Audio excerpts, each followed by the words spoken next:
Fala galera do O Podcast, eu sou o Fabrício Pequeno Eu sou o Antônio Costa.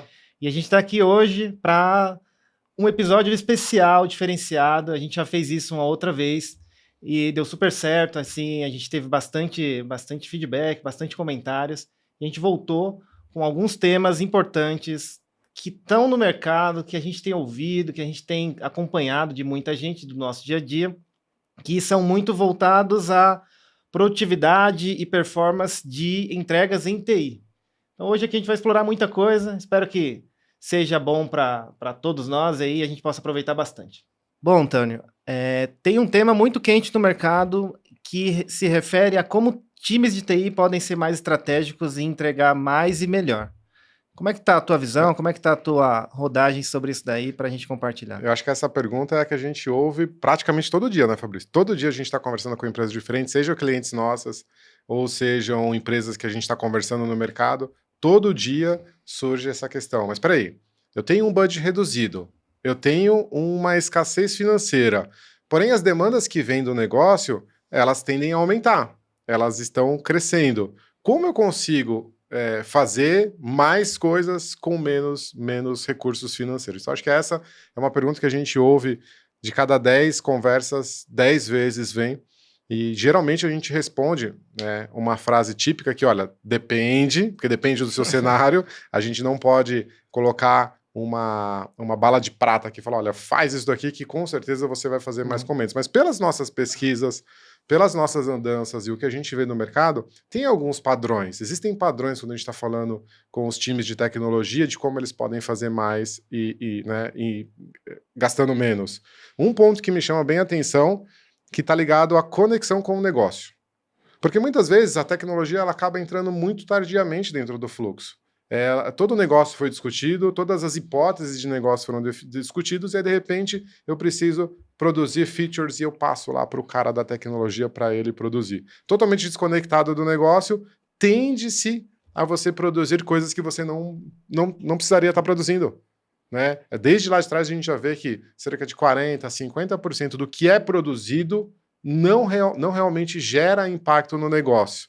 Então, quer conseguir fazer mais com menos, quer acelerar suas entregas do time de TI, uma primeira hipótese que a gente sempre fala, por isso que é hipótese, porque pode ser que o seu cenário seja outro. Uma primeira hipótese é, será que a gente consegue priorizar melhor orientado ao negócio? Será que a gente consegue servir o negócio de uma forma diferente?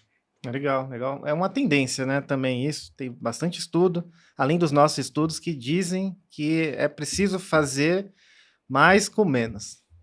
E eu vejo também, né, em tudo que a gente fala, que o papel do líder nessa mudança de cenário, de perceber isso e de estar antenado com a sua organização, porque também muitos é forte, mas alguns líderes que eu conversei têm um nível de desconhecimento sobre a estratégia da empresa. Então, algumas vezes que eu pergunto assim, tá, mas para onde a empresa está indo? Essa pessoa tem uma grande interrogação na cabeça, não não é sobre incompetência, é mais sobre dúvidas mesmo, de talvez não exercitar isso no dia a dia e acabar seguindo a onda como ela vem. Então, um outro tema importante que eu vejo para essa questão é de você, líder, que está aí ouvindo a gente, esteja antenado com as coisas que estão acontecendo dentro da sua empresa, porque isso faz você ser percebido e começar a inverter o jogo, estar um passo à frente. Coisa que a gente também fala direto em sessões, em momentos que a gente está conversando com essa liderança de TI, que a gente, como TI, a gente precisa estar passos à frente e não reagindo a movimento de negócio. Acho que é importante, Fabrício, a gente entender um ponto de contexto aqui. Quando a gente está falando com líderes de TI, tech lead, gerentes de TI ou executivos de TI, vamos analisar como eles chegaram até esse cargo? Muitas vezes você pega a TI e em vários lugares a gente vê que a TI é chamada de caixa preta. Caixa preta. Porque é tão complexo você pegar uma hipótese de negócio, é tão complexo você pegar alguma coisa que o próprio mercado já te traz ali cenários de incerteza. Você transformar isso daí em produto, em código, publicar, qualidade, testes, tudo mais, garantindo, né, a escalabilidade, garantindo toda a parte de segurança. Então, é uma complexidade tremenda. E aí, muitas vezes, esses profissionais, eles se destacam porque eles conseguem implementar isso, eles conseguem resolver essa equação muito bem e começam a ter cargos de liderança. Só que esse cara não foi preparado para ser o líder. Ele não foi preparado com outras competências para poder estar executando. Então, ele tem a dificuldade de fazer esse serviço ao negócio.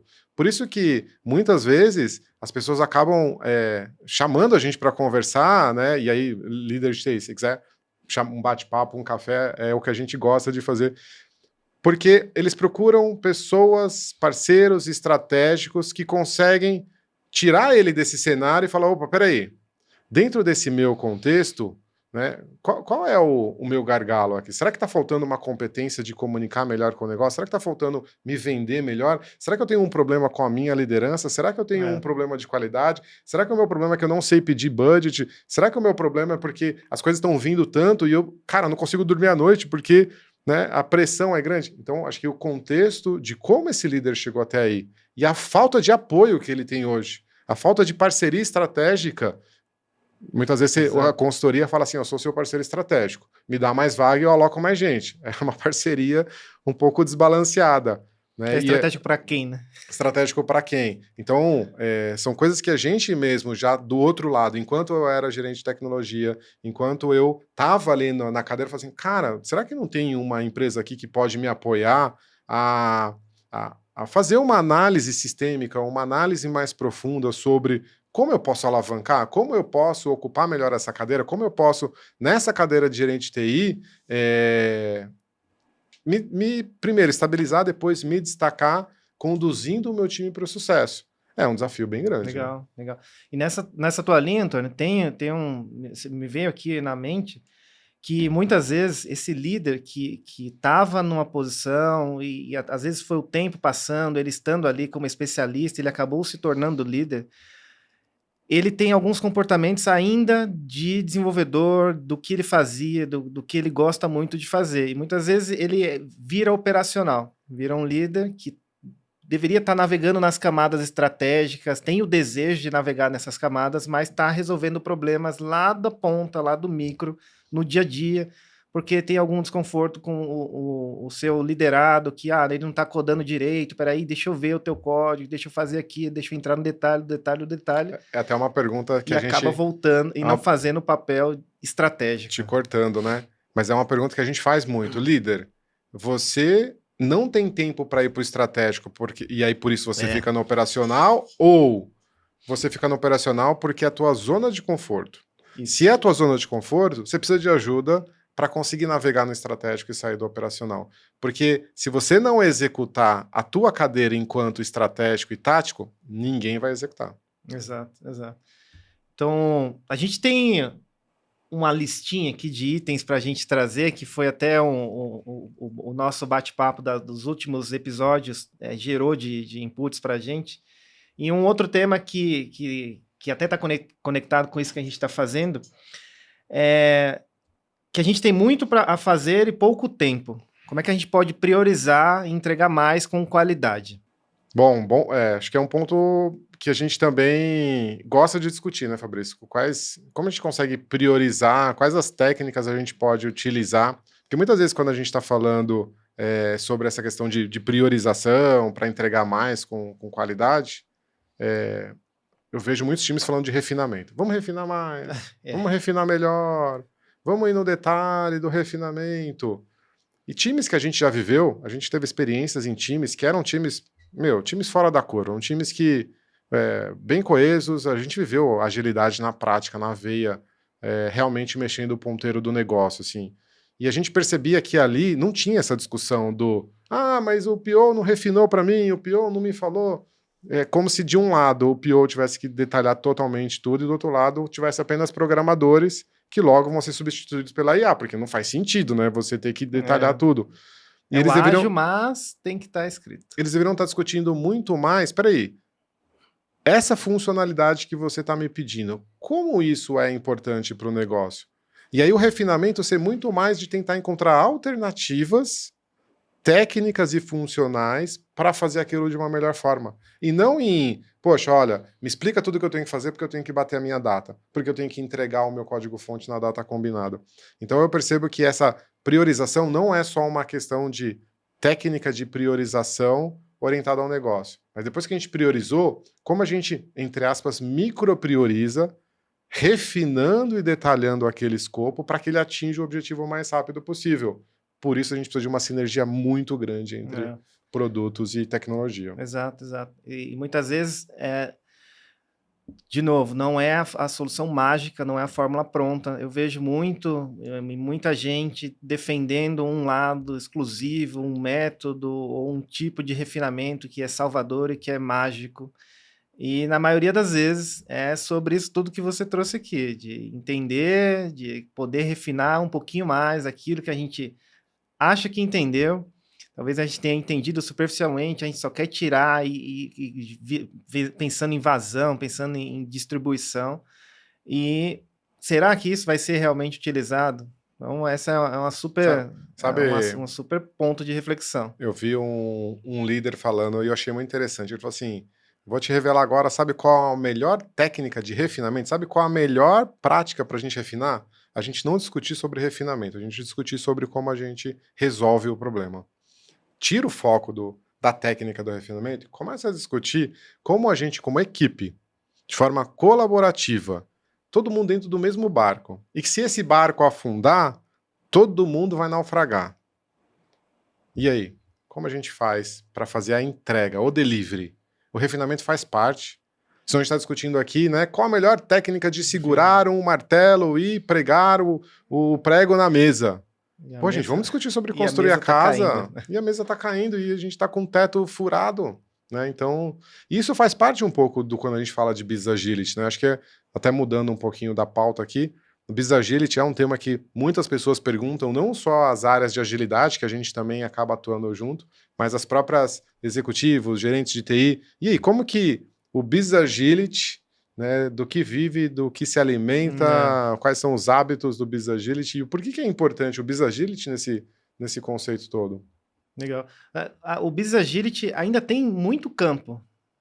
Qual é a tua opinião, Antônio, como especialista desse tema, sobre Business Agility? Teve muita mística aí que rolou nos últimos tempos, mas queria ouvir tua opinião aí de coração aberto. Bom, eu já escrevi, acho que alguns artigos sobre Business Agility, fiz bastante pesquisa sobre o assunto e escrevi um livro que está aguardando aí a publicação. Vamos ver se alguma hora a gente consegue tirar esse livro, né, do armário aí para a gente poder fazer a publicação, tanto que nesse livro eu comecei a fazer uma pesquisa sobre o que os times fora da curva fazem.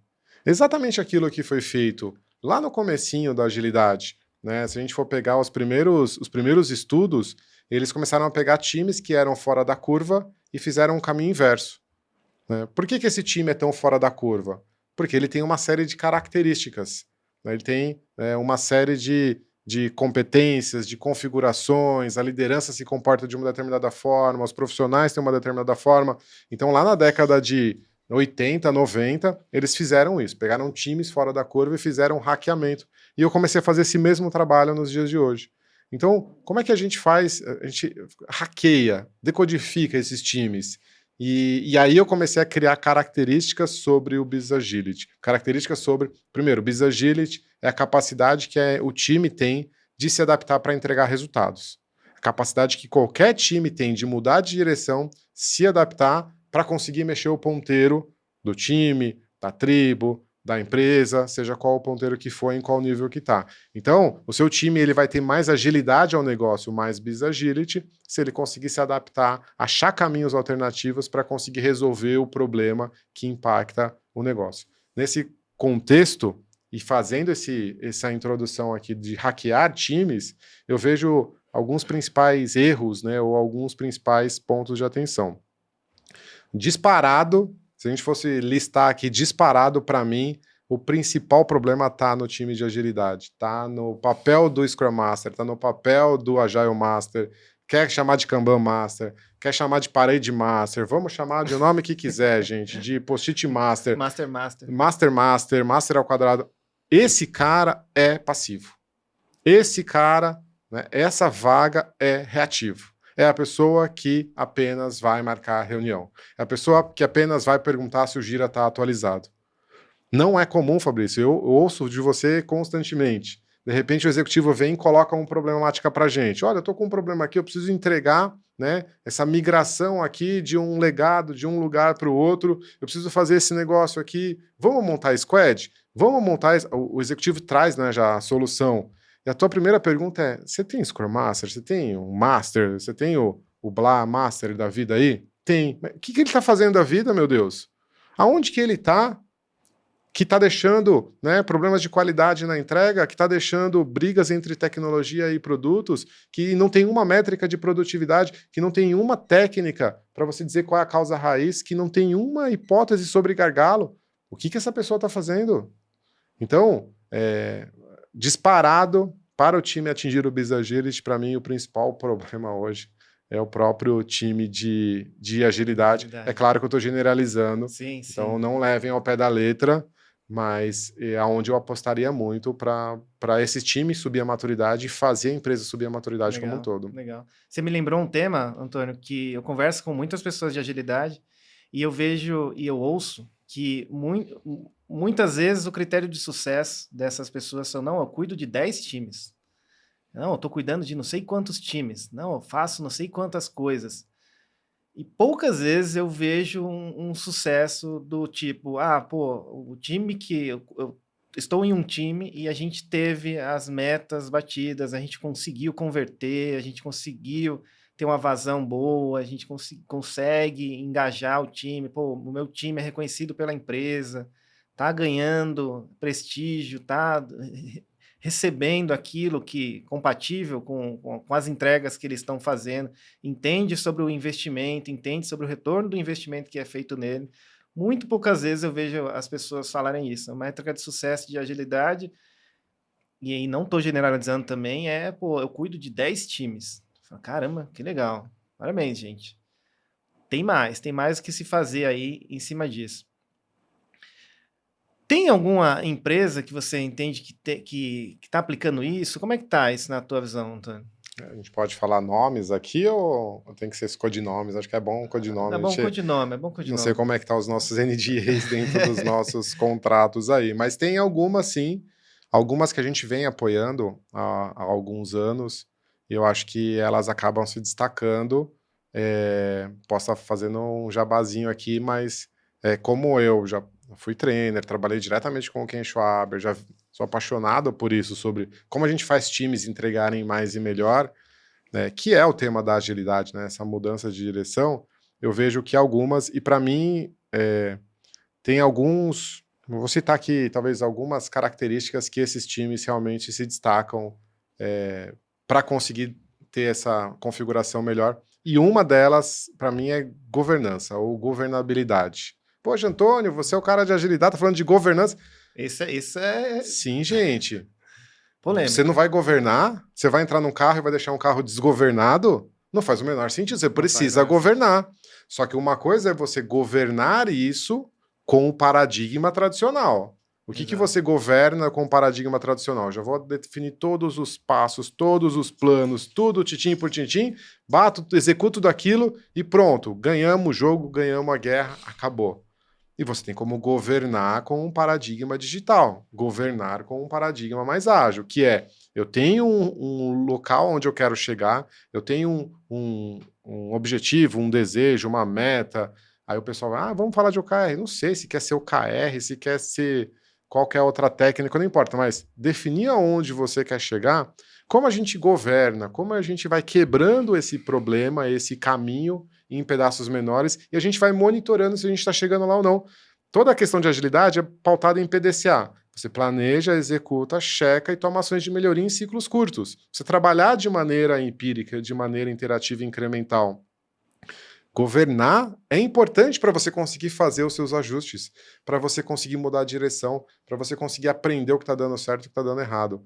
Então, muita gente se espanta quando eu falo assim, vamos implantar um modelo de governança? Mas peraí, sim, uma governança digital, uma governança ágil, ela proporciona características para o seu time, proporciona características para que o seu time consiga dizer se está conseguindo ganhar ou não. Aí depois disso a gente vai tentar entender se o problema é refinamento, se o problema eu tenho um problema de qualidade, se eu tenho um problema aqui das soft skills dos meus times, se eu tenho um problema que eu tenho algumas pessoas que estão totalmente desconectadas do propósito, ou tá precisando dar mais vazão na codificação, e aí a gente vai utilizar a IA. Então, a inteligência artificial, ela entra como uma técnica, uma ferramenta de escala de código, de aumento de senioridade, de ter um pair programming com a pessoa, para que eu consiga atingir aquele objetivo estabelecido na governança mais rápido. Então, eu vejo a governabilidade digital como um ponto fora da curva que vai ajudar muito a empresa a chegar lá. Legal, legal. Os meus centavos sobre o tema de agilidade, já estudei muito agilidade também, e para mim, na tua linha de PDCA, agilidade é sobre progresso. Se você não consegue medir o progresso de agilidade, acompanhar isso, estar sempre em progresso, você faz as mesmas coisas, você cai nos mesmos problemas sempre, não é mais agilidade. A gente precisa progredir, a gente precisa estar em movimento com esse tema de agilidade dentro daquilo que a gente faz. Ótimo, a gente está falando um pouco aqui de assessments e de coisas que a gente tem feito no mercado com TIs e com gestores. E aí, se você que está assistindo ou ouvindo a gente quiser saber um pouco mais detalhado disso tudo que a gente tem feito e refeito algumas vezes, reciclando sempre, entre em contato com a gente para que a gente possa explicar um pouco mais para você, porque o tempo aqui é curto, tem muitos assuntos que a gente precisa falar e tem muita material, é um material muito rico, muito valioso, detalhe a detalhe, para que a gente possa conversar. Eu vou dar um spoiler aqui, Fabrício. Eu sei que a nossa equipe aí vai matar a gente. Me perdoem, não vai pro ar. Mas dentro desse assessment, a gente chega a levantar, né? Porque quando a gente vai fazer um trabalho de parceria estratégica com a TI, a gente sabe que tem os problemas de entrega, de produtividade, a gente sabe que tem os problemas de governança e controle, a gente sabe que tem os problemas de processo, de métricas, a gente sabe que tem um problemas de software. Beleza, a gente sabe tudo isso. Daria para a gente chover no molhado aqui e falar os 10 principais causas raízes que impedem os times de entregar mais. Só que dentro do nosso assessment, a gente tem uma preocupação muito grande de entender também a cadeira do líder, a cadeira do tech lead ou a cadeira do gerente de TI. E a gente faz um mapeamento também, né, para quais são o que tira o sono desse cara, que é o assessment que você está falando, né?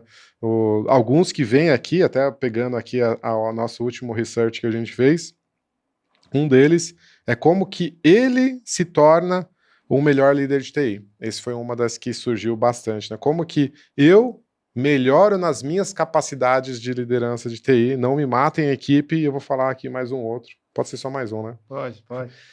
Pressão por resultados e entregas rápidas, né? Então, talvez essas são coisas que o cara acorda de noite, né? Tá lá dormindo, acorda, peraí, como é que eu tenho que fazer para me tornar o melhor profissional de TI? Ou, cara, como é que eu agora consigo, né, diminuir essa pressão por entregas?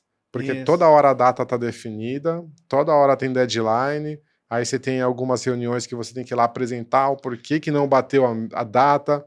Essas são 2 das 12 principais tiradas de sono do nosso assessment. Exato. Né? E aí o gestor de TI está ouvindo a gente, você que acorda à noite, tem uma reunião importante amanhã e está numa situação dessa, a gente te entende, cara. A gente já rodou algumas coisas sobre isso e a gente pode te ajudar a superar isso e ser um aliado que talvez você tenha com um pouco de restrições aí, porque a gente sabe que o ambiente competitivo de TI, como é que a gente sabe isso tudo, a gente sabe a linguagem, a gente sabe os comportamentos de TI. Legal. Um tema que acho que... Mas posso fazer um pequeno parênteses? Tem uma frase maravilhosa ainda sobre o assessment que vale a pena falar, que é até para deixar um gatilho importante, que é que você sabe que eu tô falando, que vale a pena a gente comentar aqui para deixar esse gatilho. Boa, o gerente aí que ouvir esse episódio aqui, ó, tô falando de você sabe bem que eu tô falando de você, viu? Ele falou uma vez pra gente fez uma pesquisa de mercado, né? E aí ele falou assim, ó, cara, ser gerente de TI é muito bom, assim, é legal demais, é tudo que eu sempre sonhei, mas eu ainda prefiro morrer queimado numa fogueira, né? Essa foi a analogia dele, porque são, basicamente, quase como o MacGyver, né? Toma aqui um canivete e vai lá enfrentar um país inteiro para ganhar, é praticamente isso, uma brincadeira aí, Então você, gerente, você sabe de que eu estou falando de você, obrigado por essa frase aí. Um outro ponto aqui, né, Fabrício, que acho que foram até comentários, né? Foi um dos comentários de um dos episódios que a gente teve, que era uma pergunta ligada a como que a gente pode impulsionar o crescimento do negócio, como que é uma TI estratégica para impulsionar o crescimento do negócio. Foi uma dos comentários, eu achei interessante trazer aqui para a gente falar um pouco. Legal. Tem muitas abordagens que a gente pode fazer isso, mas uma que vem rápido na cabeça e que eu vivi num cenário recente é de utilizar o Design System como uma estratégia de negócio para um tema de redução de custo para a área de TI. Meu Fabrício, me explica aí o que é um Design System, Fabrício. O Design System são padrões de desenvolvimento de imagens e de códigos e de uma série de coisas, e aí a galera de design me perdoe, tem muito mais, eu sei, mas são, de maneira geral, são padrões e modelos pré-formatados para facilitar o desenvolvimento e a criação de produtos digitais. Então, quanto mais você conseguir entender e quanto mais você conseguir quebrar esses itens que são sempre utilizados, são sempre criados, são sempre refeitos, como uma biblioteca pronta e que é viva, ela vai se reciclando ali conforme o produto vai amadurecendo, mais você facilita a vida do time de desenvolvimento. Então, é uma das estratégias para que a gente economize tempo e dinheiro. Essa daí, que é uma técnica e um método, modelo de mercado que muitas empresas aplicam, muitas vezes não tem a atenção dada devida pelo benefício que ela traz. Um design system bem feito dá um resultado muito importante para você, gestor de TI, para você, gestor que está pensando em maneiras em como posso fazer a minha TI caminhar mais para o estratégico e colaborar mais com as metas de negócio. Quando a gente começa a ver os resultados, tem um começo um pouco difícil, como qualquer coisa no desenvolvimento de TI, mas depois de um período de maturidade acontecendo, que pode ser encurtado, o resultado é muito bom. A velocidade que as coisas são produzidas são muito boas, tanto que é uma técnica, um método, um modelo já muito difundido no mercado. Mas que caso você não tenha ou está com dificuldades de implementar, vale muito a pena dar uma olhada em cima disso tudo. Empresas que eu já vi fazendo isso foram muitas, aí também não tem logos, mas tem empresas grandes de saúde, bancos, de financeiras, de cosméticos, de bem-estar, disso. E o mais legal disso tudo são os momentos de relatório final, assim, ciclos, o fechamento de ciclos, onde a gente nitidamente consegue medir o quanto de dinheiro economizado é feito, conseguido a partir disso tudo implementado, e não precisa estar implementado em sua magnitude. Pequenas coisas já facilitam muito a vida e consegue demonstrar um lugar bacana de fala da TI como um todo. Um dos benefícios também que a gente acaba extraindo, que você acabou falando, tem a ver com a padronização, mas muito no sentido de boas práticas, porque isso facilita até a jornada do usuário depois da utilização do sistema, do software. Porque eu vou dar um exemplo aqui meu, né? Tem um banco, que eu não vou falar nem a cor, nem qualquer, meus pais têm a conta bancária. E aí, meu pai, todo mês ele tem que transferir um Pix para mim, porque eu faço alguns pagamentos para ele, então ele tem que mandar, né? Às vezes é um valor X, às vezes eu vou pagar aqui o IPVA do carro, pagar ali o boleto do condomínio, paga o convênio para mim, resolve esse problema para mim, então ele tem que mandar. E aí eu comecei a ver o meu pai tentando utilizar o aplicativo para mandar esse Pix para mim. Uma hora o botão continuar, ele é na parte de baixo. Outra hora o botão continuar, ele é chamado OK do lado direito. Outra hora você tem que clicar numa setinha. Assim, cara, não dá para ter uma navegabilidade melhor, não dá para reutilizar código que isso facilite você a dar uma experiência para a pessoa única. E aí você tem um outro banco que é tão intuitivo porque a pessoa foi reutilizando os mesmos componentes, então você acaba, além de aumentando a produtividade, porque você reutiliza muita coisa, você acaba também deixando uma padronização maior, que facilita o uso, facilita. E toda vez eu já estava até quase escrevendo no papel para o meu pai, olha, aqui você clica no continuar, aqui você clica no OK, aqui você clica na setinha para frente, aqui você clica no meu nome.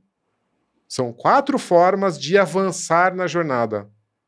Tipo, não faz sentido, né? Exato. Tem até alguns LinkedIn, né, tem sempre alguma postagem de alguém que desenhou no papel para que a pessoa com a idade mais avançada consiga lidar com esse produto digital. Primeiro você clica no item tal, clica Exato. no item tal, aí manda um papelzinho assim, bem bonitinho, colorido, mas é algo que deveria ser um fator de motivação para a mudança e não uma valorização de uma interface Isso. não funcional. E aí a gente acaba falando muito de processos, técnicas, e acho que o fator humano é importante, até mudando um pouquinho o tema aqui, o fator humano, ele acaba sendo chave. A gente vai falar de vamos falar de refinamento, vamos falar de priorização, vamos falar de governança, mas como que você vê o fator humano, né, o protagonismo, o posicionamento nessa equação toda, né? Principalmente quando a gente está falando dos times, da codificação, dos desenvolvedores. Como que você vê o fator humano nessa fórmula toda? Olha, tem muitas abordagens sobre isso, eu não desvalorizo nenhuma delas, mas a linha que eu sigo e penso é muito sobre fazer pertencer.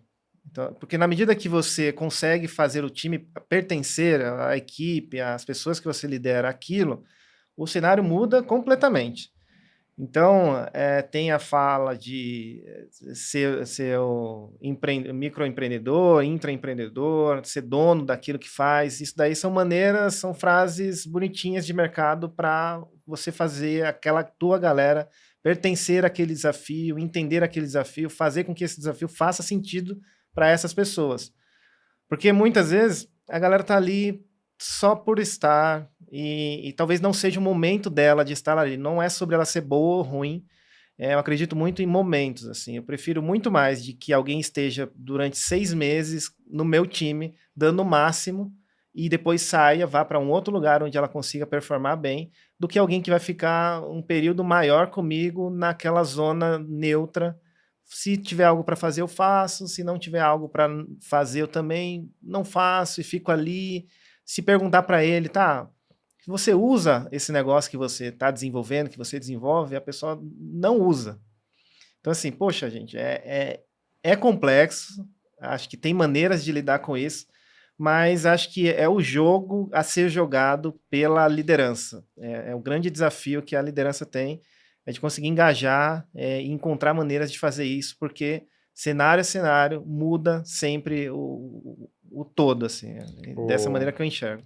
E aí eu acho que começa muito já no processo seletivo. Exato. Porque não é raro, né, na verdade é muito comum você ver que um processo seletivo ele é baseado 99% apenas em capacidade técnica. É somente capacidade técnica. É clichê? É clichê. Mas a gente contrata por hard skill e manda embora por soft skill. E isso é óbvio, mas a gente tem dificuldade de fazer o processo seletivo para encontrar esse algo a mais, essa questão de comportamento, essa questão... Porque não adianta eu chegar para um funcionário e falar assim, tô precisando de mais de sentimento de dono. Quanto que você tem de sentimento de dono aí? Dá para você só falar assim, cara, eu preciso de mais sentimento de dono? E aí tem várias técnicas que a gente aplica, mas se você já selecionou uma pessoa que quer estar ali no time só codando, só entregando e não me enche o saco, talvez essa pessoa não vai atingir o sentimento de dono. E tudo bem, às vezes você tem pessoas, você precisa ter times que você tem que ter esse equilíbrio. Você não vai ter um time com 10 Messi. Você não vai ter um time com 10 Neymar. Você não vai ter. Não para de pé um time só de Cristiano Ronaldo. Não faz sentido. Você tem ali um Cristiano Ronaldo, aí você tem uma segunda camada de pessoas que elas agregam muito, e você tem uma outra camada de pessoas que talvez está numa jornada mais inicial, mas todas elas deveriam ter um grande propósito e um grande engajamento. Se todas elas quiserem ganhar a Champions, se todas elas quiserem ganhar um campeonato, cada uma com a sua habilidade, cada uma com a sua competência, e todo mundo levantando a mão e falando, eu acho que não é por aí. Agora, o que muitas vezes é de ficar até, né, triste. Você chegar, você pergunta para a pessoa como é que tá tal coisa, a pessoa totalmente reativa. Não, mas não é comigo, a minha parte eu fiz, não é assim que funciona, então falta sentimento de dono? Falta. Mas como é que a gente coloca esse alinhamento de propósito com eles, né? Exato. A gente fala muito aqui, Antônio, você e eu, sobre essa questão do perfil, né? Qual que é o perfil ideal para o momento, para o time que a gente está atuando, que a gente está servindo, que a gente está, de alguma maneira, ajudando ali. E é um exercício muito complexo isso, de encontrar pessoas para os desafios, e que a gente tem exercitado muito também no nosso dia a dia. Não existe fórmula mágica, mas eu acredito em tudo que você falou aí, e complementando o que eu tinha falado, de que é preciso encontrar momentos, assim, o momento da pessoa com o desafio que está acontecendo ali, porque não é a melhor pessoa que vai fazer a melhor entrega para naquele momento. Só tem um parêntese que você citou Cristiano Ronaldo, tem um grande amigo meu que vai falar assim, se colocar 11 Cristiano Ronaldo, ganha sim. Pô, não pode citar o Jonas aqui de novo, né? Mas agregando um ponto aqui, né? Eu, em uma todas as soluções que a gente cria é com propriedade de causa. Há Exato. 15 anos trabalhando Exato. com tecnologia, a gente já viu de tudo que deu certo, A que deu gente não está errado. falando solto aqui, Em não. uma experiência que eu tive, eu precisava contratar de uma consultoria, né, pessoas de agilidade e pessoas de desenvolvimento. E aí eu fui bem explícito para a pessoa, então tinha ali uma pessoa de vendas e uma pessoa que era o gerente de contas, né, o operacional. Fui bem explícito assim, ó, eu não estou preocupado com o time da alocação da pessoa. Estou preocupado da gente achar a pessoa correta para que essa pessoa tenha uma longevidade maior aqui e me ajude a resolver os meus problemas. Eu acabei a frase, ela falou assim, ó, então, a gente daquele banco acabou de desligar uma série de pessoas, a gente tem pessoas prontas aqui, eu posso te trazer as pessoas? Eu falei, moça, você não está entendendo, eu não estou preocupado. E um parênteses, o desligamento que tinha acabado de acontecer naquele layoff daquele banco, eu sabia que eram pessoas que não estavam entregando. Fecha parênteses. Sim. Eu não estou preocupado, eu estou preocupado de achar o perfil ideal, ter a pessoa que realmente vai ajudar, que vai agregar dentro desse time. E aí, novamente, ela fala assim, não, então, olha, no nosso banco a gente tem tantas pessoas porque acabou de ter um desligamento.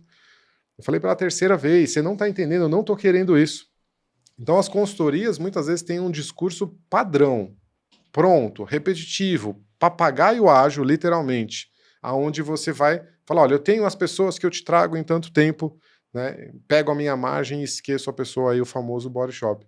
Diferentemente dos body shops, como que a gente consegue achar alguns parceiros que conseguem falar, peraí, né, aonde você realmente quer chegar?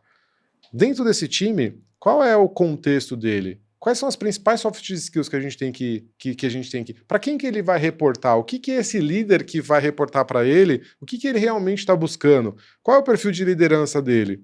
Fazer esse perfil ideal, esse, entre aspas, product market fit aqui, nesse fit da pessoa, é um desafio, é uma arte. A gente vem se especializando muito nisso, porque a gente acredita muito que as pessoas certas, no momento certo, no desafio correto, pode sim ativar esse sentimento de dono e vários outros sentimentos para você conseguir fazer o time entregar mais, melhor, ser campeão Exato. realmente. Né? Porque até nessa linha, Antônio, tem, ainda nesse ponto de momentos, muitas vezes as empresas elas evoluem nas entregas, nos times e no dia a dia de trabalho, e elas precisam expandir e escalar, precisam crescer e sem perder a performance que elas atingiram nesse primeiro momento, que eles conseguem chegar do nível inicial para o próximo nível. Só que quando essas pessoas começam a expandir, se perde muito em performance. Como que você avalia essa questão de crescer e não perder performance? Quando você está falando crescer, o profissional crescer em termos de skill De, ou de escala do time? dos dois. Dos dois. Como é que o profissional vai crescendo na sua jornada e como o time vai Não, escalando? é muito na visão de como que a gente pode ter um crescimento da frente de tecnologia, expandir a frente de tecnologia, mantendo a performance que se conseguiu em algum momento. Legal. Bom, eu acho que um ponto que a gente pode colocar na equação, novamente, resposta de consultor, né? Depende, depende de qual cenário, depende de qual contexto, mas A forma do time se organizar, quando a gente está falando de um time, 2 times, 3 times, que tem uma senioridade, não é a mesma forma de se organizar, não são os mesmos papéis, não são os mesmos ritos, não são as mesmas ferramentas que a gente vai utilizar quando você tem um time mais sênior, né? Talvez um time dentro de um contexto fazendo uma solução financeira, um time lançando um foguete, são contextos diferentes. Então, entenda sempre, tem uma frase de um executivo que a gente conversa muito, que ele fala assim, qual é o teu ponto fraco, né? Numa corrida, uma equipe correndo, sempre tem aquele que está ali um pouco mais para trás, talvez está acima do peso, né? Tá fora de forma, pé machucado. Mas qual é esse seu gargalo? Porque se você atuar nesse seu gargalo, você vai fazendo aquele time indo para frente. O ato constante de você atuar no seu gargalo é mudar o seu status quo, para que a senioridade do time, a escalabilidade dos times vão se adequando a um novo cenário. Então, essa capacidade de se melhorar continuamente, eu vejo que é uma coisa que os líderes deveriam buscar muito. Os líderes deveriam entender, deveriam atuar muito mais no ecossistema do que ficar atuando sobre dar a solução de como a gente faz a codificação do módulo tal, né? Não, e você falou, agora eu lembrei de uma frase que você usa muito, que aí eu vou pedir para você fazer aqui, daquela do alvo. Lembra? Do foguete. Se o alvo é para cima ou se é o tiro. Do paradigma, né? Isso. Do paradigma. A gente estava conversando com uma executiva semana passada, e aí estava tendo um problema exatamente um time. O time estava com um déficit de performance. O time já tinha mudado a data de entrega algumas vezes. Isso impactava alguns clientes que já estavam até cogitando a quebra de contrato. E aí a gente tentando ali de fora analisar, com poucas perguntas a gente já percebeu que as pessoas estavam em paradigmas diferentes. Então, a pergunta que eu faço muito, né, e fica a pergunta aqui para você que está ouvindo a gente. Você, primeiro, né, aponta e depois atira, ou você atira e depois aponta? Né? Qual que é o correto? Você atira, depois você aponta, ou você aponta e depois você atira? E 100% das vezes as pessoas já pensam em projeção balística. Não, primeiro eu aponto, né, eu aponto a arma e depois eu atiro. As pessoas pensam em projeção. Mas se eu estiver falando de lançar um foguete, eu primeiro atiro, depois eu aponto. E eu percebo muito dentro das organizações, um falando, não, vamos atirar, depois a gente aponta. E o outro fala, não, vamos apontar, depois a gente atira.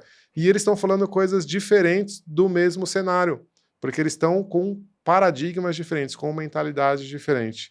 Achar isso dentro do seu time e colocar todo mundo dentro de um mesmo norte é o papel da liderança. O papel da liderança é muito mais importante aí, garantir a coesão, garantir que todo mundo está produtivo indo para o mesmo lado, do que dizer para o cara se ele tem que codar do jeito A ou do jeito B. Muito bom. Tem bastante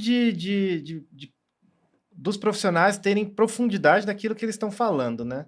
Não ter preguiça de discutir. Muitas vezes a gente pega cenários onde tem gestores que falam assim, não vou te passar uma data, porra, não consigo te passar, não dá para resolver isso, e é simplesmente não. E mais pessoas na mesa ficam assim, pô, peraí, mas o teu papel é sempre estar um passo à frente e discutir, e defender, e conseguir propor, e trazer opções para a mesa para que a gente consiga chegar na melhor opção. Muitas vezes também, esse tema do engajamento e até qual o paradigma que a gente está trabalhando, é necessário a gente não ter preguiça de discutir. Na medida que o trabalho do líder é operacional, a preguiça de discutir eu vejo muito, muito constante, porque ele precisa voltar para o operacional para entregar, para ter a vazão acontecendo. E quanto mais ele não faz isso, mais ele consegue discutir estrategicamente o todo e garantir que a TI faz parte do negócio e não é reativa nesse sentido. E aí a gente entra no tema da liderança. Isso. A liderança, para mim, é o fator-chave. De tudo que a gente está falando aqui, a liderança, para mim, é o fator-chave. Se o seu líder ele não está conseguindo fazer isso, né, busca ajuda, busca apoio, porque a liderança, ela conseguindo, primeiro, montar os seus planos.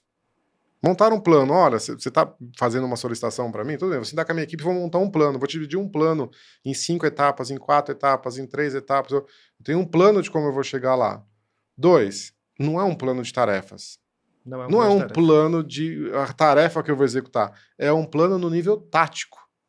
As lideranças têm dificuldade de, em um slide, falar assim, olha, esse é o plano tático de como a gente vai fazer para resolver o problema. Então, começa daí, que ele já tem essa dificuldade de pensar um pouco mais acima, pensar um pouco mais fora, sem pensar na tarefa. Depois, 2, como que você vai comunicando constantemente? Porque gera uma expectativa no stakeholder, gera uma ansiedade no stakeholder. Como que você vai comunicando isso constantemente para os seus stakeholders? Enquanto você comunica para os seus stakeholders, enquanto você vai fazendo follow-up com eles, como que você vai dando norte e vai aumentando a produtividade da tua equipe? Como que você vai trabalhando? Então percebe que você está, né, olhando para cima e tem desejos. Você olha para o lado, você tem outras necessidades dos seus parceiros, dos seus, né, cadeiras irmãs ali. Olha para baixo, tem uma série de outras necessidades. Se você conseguir resolver essa cadeira do meio, atendendo muito bem o para cima, as necessidades, a montagem do plano, a comunicação, olhar para o lado e entender as necessidades dos outros gerentes, olhando para baixo, entender as necessidades e fornecer técnicas e ferramentas, fazer ali o líder realmente da tua equipe, aí você dispara, para mim você dispara de produtividade. Falando na analogia de novo aí do Cristiano Ronaldo, não adianta ser do Cristiano Ronaldo se você não tiver um técnico ali, se você não tiver uma organização combinada já previamente e alguém que no meio do caminho consiga fazer a competência dele aparecer, fazer a competência dele se destacar, né? Exato. E aí a própria... Disso tudo que você falou, eu capturei uma situação mentalmente aqui, que é a TI caixa preta. Assim. Se a tua TI, gestor, se aproxima muito de uma definição de caixa preta, busca ajuda, busca conversar, busca cenários onde você pode... A gente sabe que no ambiente corporativo, no ambiente de TI, existe uma competitividade muito forte e reconhecer os problemas pode gerar um problema. Mas tem empresas e tem pessoas que já estão lidando com isso e conseguem suportar e dar apoio. A gente tem falado bastante aqui de alguns estudos que a gente está fazendo para poder apoiar esse gestor. Então, não se sintam sozinhos, não se sintam isolados do mundo. Existem mais pessoas passando por situações que vocês passam e existem soluções que alguém já teve, já rodou, que pode ser aproveitada no teu cenário. Então, não se isolem. A gente pode até, aquele cliente que talvez a gente fez um case de sucesso bem grande recentemente, tentar explorar aqui um pouco disso que você falou, né? Como que foi um case que a gente acabou aplicando. Pode ser? Não estava na pauta aqui, novamente a nossa equipe vai matar, esgoelar aqui, me perdoem, tá? Mas porque acho que tangibiliza bem. A gente fala assim, olha, o que aconteceu nesse cenário aqui para exemplificar muito bem como que a gente fez essa aceleração de um time de TI. Porque senão a gente fica só no hipotético, Isso. só no etéreo. E até porque o case está publicado, então as pessoas vão poder dar uma lida depois lá também e entender mais e pegar os detalhes sobre essa situação que a gente compartilha agora. Vamos lá. Legal. A gente começou muito forte num primeiro momento, tentando entender a TI, se ela estava sendo uma TI mais operacional ou estava conseguindo ser uma TI mais estratégica. Isso foi um ponto da análise inicial, porque a gente percebeu naquele momento que era uma TI muito operacional. Era uma TI, e quando você fala de TI operacional, constantemente você está falando de redução de custo. Porque a empresa enxerga a tecnologia como uma área de custo. Se você é uma TI mais estratégica, o que o executivo do outro lado pensa? Peraí, então cada R$1 que eu colocar naquela área, isso me retorna um valor maior? Automaticamente eu vou considerar colocar mais dinheiro lá. Se eu estou falando de retirar dinheiro de lá, eu estou olhando como um custo.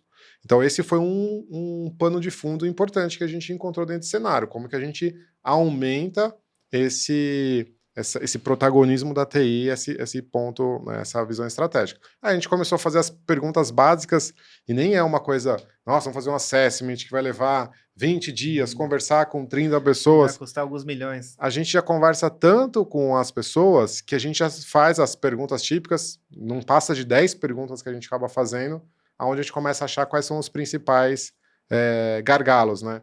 Como se fosse uma espinha de peixe. Peraí, se você quer que o seu time, né, nessa ocasião, vá para uma camada mais estratégica, vamos tentar encontrar quais são os principais gaps, os principais gargalos. Nesse caso, a gente achou 3 principais áreas de atuação, que aí uma área de atuação foi justamente uma questão de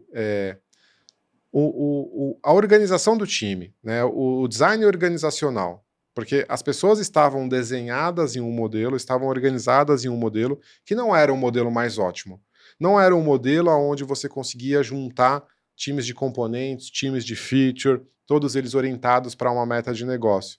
Então, o design organizacional foi um ponto que a gente fez alguns ajustes dentro desse time, e esse design organizacional ajudou as pessoas a se encontrar cada vez mais, ajudou as pessoas a conseguir entender como que aquilo que ela faz mexe realmente o ponteiro da organização. Acho que o segundo bloco que a gente atuou muito forte foi em cima da própria liderança. Não só a liderança que a gente estava atuando, mas os tech leads também. Porque se a gente fizesse essas lideranças subirem de nível, se essas pessoas conseguissem ir um passo acima, automaticamente aquele ecossistema ficaria mais produtivo. E acho que aí o terceiro ponto entra muito nessa parte de delivery de software, no downstream. Quando a gente está falando do downstream, a gente está falando de qualidade de software, a gente está falando de técnicas e ferramentas ali de continuous deployment que tinham uma dificuldade bem grande, porque por mais que você construía, você tinha uma complexidade de colocar aquilo em produção, e mesmo depois que você colocava aquilo em produção, a chance de você ter bugs, a chance de você encontrar cenários que você não tinha pensado antes por causa da tua massa de dados, fazia com que você um indicador que a gente usa é o innovation rate, né? A taxa de inovação. Quantas horas do meu time eu gasto com criação de novas coisas versus corrigindo coisas? A taxa de inovação era muito baixa desse time. Por quê? Porque a capacidade de entregar deles com qualidade era difícil. Na hora que a gente atuou nesses 3 grandes pontos, né, arrumou um pouquinho o design organizacional, fez a liderança subir um pouco de nível e resolveu alguns gargalos que já estavam há anos, que eles já sabiam que tinham na parte de delivery deles, deu uma virada nessa área, deu um cavalo de pau ali, que as coisas começaram a entrar nos eixos. Né? Não que não tinha um problema ali, talvez, de métricas, não tinha oportunidades para a gente falar de soft skill, a gente falar de processos, tinha. Mas essas 3 travas eram travas que a própria liderança não conseguia resolver. Não conseguia resolver por falta de competência, por falta de análise, né, de conseguir entender esse problema, e às vezes por não conseguir comprar umas brigas. Porque a gente entra, compra umas brigas, como especialista, a gente tem propriedade de causa, compra as brigas e sai. E isso dá uma tranquilidade para o gerente, isso dá uma tranquilidade para o líder. Porque, em última instância, olha, eu estou seguindo o que os especialistas estão falando. E ele está no dia a dia, ele que tem uma blindagem. Então gera uma certa blindagem, gera uma mitigação de risco. Esse acho que foi um estudo que a gente publicou recentemente e que vale a pena, depois a gente vai colocar o link aqui para vocês poderem acessar como que a gente ajudou um time a alcançar alta performance. Maravilha, maravilha. E o tempo passa, o tempo voa. Quem souber a completude dessa música é 40 mais. E o nosso tempo está acabando aqui já desse episódio. E acho que a gente pode fazer um fechamento de maneira geral aqui no nosso momento ou que a gente sempre faz, para poder a gente partir para os próximos episódios e, inclusive, considerar novamente com o retorno de vocês, os comentários e tudo, gravar mais um episódio desse. Acho que esse é o ponto que eu queria até destacar para as pessoas, né? Deixa o comentário, coloca o que achou, chama a gente no WhatsApp, coloca ali dentro do próprio YouTube ou dentro do Instagram, porque o objetivo, no final das contas, é uma coisa que a gente gosta, de como a gente deixa times mais produtivos, uma consultoria em tecnologia que faz aceleração, produtividade, fazer mais com menos, diferente das outras empresas, como é que a gente realmente dá esse protagonismo. É uma coisa que a gente gosta, Tem horas que a gente não está sendo pago por isso, mas a gente está lá, jantando com uma liderança, tomando um café virtual, e a gente está falando sobre o tema. Então, coloque dúvidas, perguntas, que ajuda a gente a nortear aqui conteúdos. E como já tinha, né, pessoalmente 5 pessoas falaram comigo, pô, o teu episódio Batendo Papo com o Fabrício foi legal, então deixem os feedbacks. Mas vamos pro momento ou. Acho que o momento ou não é nem um momento ou, mas é um... autorreflexão. Mas é uma pergunta que eu queria deixar para as principais lideranças de tecnologia. Será que precisa andar nesse caminho sozinho? Será que não tem pessoas que podem te ajudar fazendo os questionamentos, as perguntas, para você acelerar o teu crescimento, a tua evolução, e você conseguir ganhar mais estabilidade aí dentro da tua posição, você conseguir ganhar um pouquinho mais de tranquilidade? É uma pergunta que eu faço, porque talvez é onde a gente se especializa muito, é o que a gente gosta de fazer, de ser essa mola propulsora, de ser esse nitro para que a pessoa consiga encurtar caminho. Encurtar caminho, acho que é o tema que eu queria colocar como momento aqui, líder. Tem como encurtar caminho, né? Ou faz até a provocação. Se tivesse como encurtar caminho, como seria? Tenta responder essa pergunta que você vai sair do operacional e já está indo para o estratégico. Maravilha. O meu momento ou também vai ser um pouquinho diferente, vai ser uma pergunta, né, um desafio sobre tudo que a gente falou aqui. E a gente falou muito sobre os estudos e sobre o assessment, sobre muito de entendimento e de pesquisa de mercado que a gente está fazendo e a gente sempre está fazendo. Então, se você ficou curioso, se você quer entender um pouco mais ou se você quer explorar mais isso, vem falar com a gente está super disponível, que nem o Antônio trouxe. A gente adora conversar, o olho brilha quando a gente pega essas situações e a gente consegue ajudar de alguma maneira as pessoas que muitas vezes estão sozinhas. Então vem conversar com a gente para que a gente possa apresentar mais os nossos estudos durante essa jornada toda que a gente está vivendo. Super disponível você falar por você, Fabrício, porque a minha agenda aqui tá... super disponível você... É o modo de falar, porque a gente está com o nosso backlog lotado, exato. E isso é uma prova de que acelerar os times, conseguir realmente ser parceiro, realmente tem uma prova, mas a gente sempre acha ali um espaço na agenda, isso. Ou no WhatsApp, uma conversa rápida, às vezes não dá para ser um trabalho tão grande, mas não é incomunicável, né? Isso, não é algo batido, a gente não vai marcar uma hora com você e sair com um projeto, não é isso, é muito sobre conversar. Então a gente consegue encaixar muitas vezes no melhor horário para todos os lados, que a gente possa explorar mais isso tudo que a gente tem falado e vivido no nosso dia a dia. Beleza? Encerramos. Muito obrigado, pessoal. Muito obrigado. Deixe os recados, curta, compartilhe, likes, tudo aquilo que todo mundo sempre fala. E até o próximo episódio. É isso aí. Obrigado, gente. Até a próxima aí. Segue a gente.